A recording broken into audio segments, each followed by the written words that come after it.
Negosyante. Salitang masarap pakinggan. Pero sa likod nito ay mga hirap na pinagdaanan.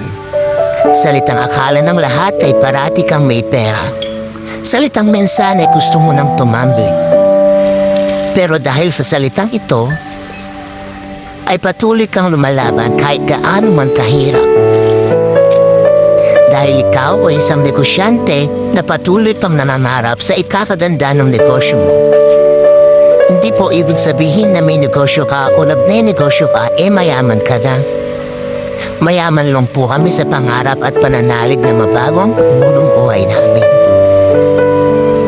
Kaya bago mo isipin na mayaman na ang isang negosyante, malamang hindi mo alam ang hirap at pagod na pinagdaanan niya.